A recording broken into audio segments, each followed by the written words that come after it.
Selamat datang dalam program pembinaan Soft Skills Mahasiswa Baru UNY tahun 2020. Pada kesempatan kali ini, kita akan membahas praktik Mind Mapping Learn How to Learn. Mind map merupakan sebuah cara mencatat dengan menggunakan cara kerja otak kita. Mengandalkan gambar dan asosiasinya seperti cara kerja otak kiri dan otak kanan. Mind map pertama kali ditemukan oleh Tony Buzan. Manusia umumnya memiliki alat berpikir memancar atau radian dan searah atau linier. Dalam membuat sebuah catatan mind map, saudara memerlukan alat berpikir berupa berpikir radian.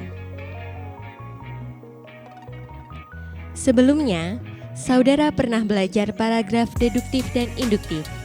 Orang yang berpikir linier lebih sering membaca teks berbaris, satu persatu, dan cara seperti ini membutuhkan waktu yang lama. Orang yang berpikir radian berbeda, karena dia menggunakan pikiran yang memancar, sehingga menggunakan pengetahuan yang dimilikinya untuk merespon keadaan.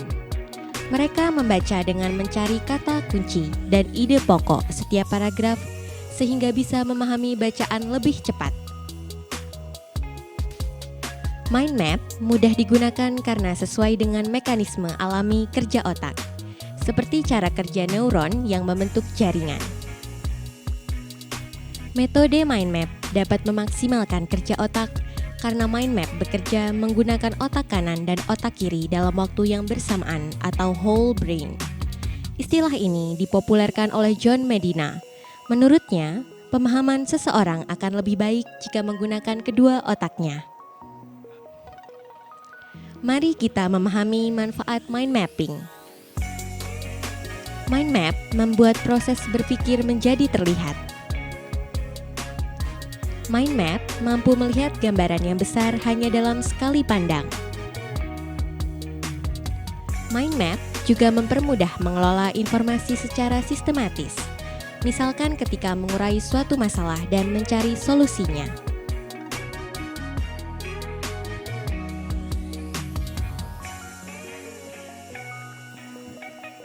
Secara umum, pola berpikir linier memikirkan gagasan berurutan dan harus bertahap.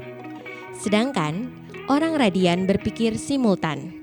Dalam membuat mind map, pola pikir linier cenderung membuat secara mengalir seperti bagan yang berurutan.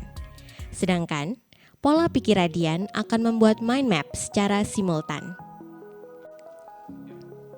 Mind map bisa memberikan informasi secara lebih efisien seperti sebuah letupan. Komponen mind map terdiri atas pusat yang menjadi inti informasi, kategori yang menjadi subinti atau bisa juga menjadi subjudul. Berikutnya adalah hierarki yang merupakan penjelasan dari kategori dalam langkah demi langkah. Terakhir adalah berupa korelasi yang menunjukkan adanya hubungan antar komponen. Lalu, bagaimana cara membuat mind map? Pertama, tentukan dulu yang menjadi intinya. Inti setidaknya mewakili seluruh isi informasi. Kemudian, buatlah kategorinya atau cabang pertama.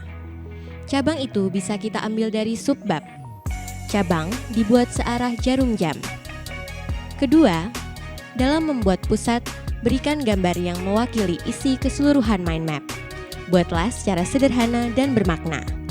Ketiga, gunakan warna yang berbeda untuk setiap cabangnya. Hal ini akan lebih mudah diingat oleh otak. Keempat, berikan garis yang berbelok pada setiap cabangnya agar tidak monoton. Usahakan garis dari pusat ke kategori dan hierarki bersifat tebal menuju ke tipis. Kelima, berikan gambar yang sederhana, menarik dan mudah diingat. Gambar dapat mewakili lebih dari 1000 kata. Keenam, gambarlah mind map dalam bidang kertas polos yang mendatar. Hindari kertas bergaris. Ketujuh, dalam membuat mind map, saudara bisa secara manual menggunakan kertas atau juga secara digital dalam website dan juga aplikasi smartphone. Sekarang, mari kita berlatih mind map. Baca contoh paragraf ini. Setelah itu, saudara temukan kata kunci pada paragraf tersebut. Perlu diingat bahwa kata kunci adalah kata yang bermakna dan memiliki definisi. Bisa berupa kata benda atau kata kerja. Nah, sekarang kita berikan tanda dan warna pada kata kuncinya.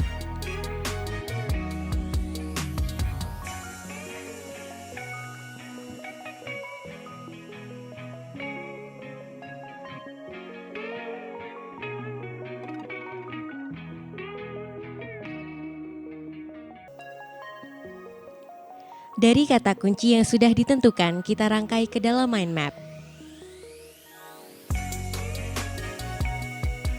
Sekarang, coba saudara bandingkan. Bagaimana informasi yang dicatat secara linier dan informasi yang dicatat secara mind map? Lebih mudah dipahami, bukan?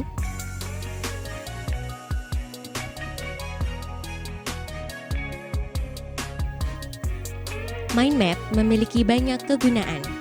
Saudara bisa menggunakannya untuk rapat, presentasi, merencanakan program organisasi, meringkas dan mencatat materi kuliah, memecahkan masalah, mengelola proyek, dan lain sebagainya. Nah, sekarang buatlah sebuah mind map mengenai visi UNY. Demikian materi praktik Mind Mapping Learn How to Learn. Semoga bermanfaat dan terima kasih.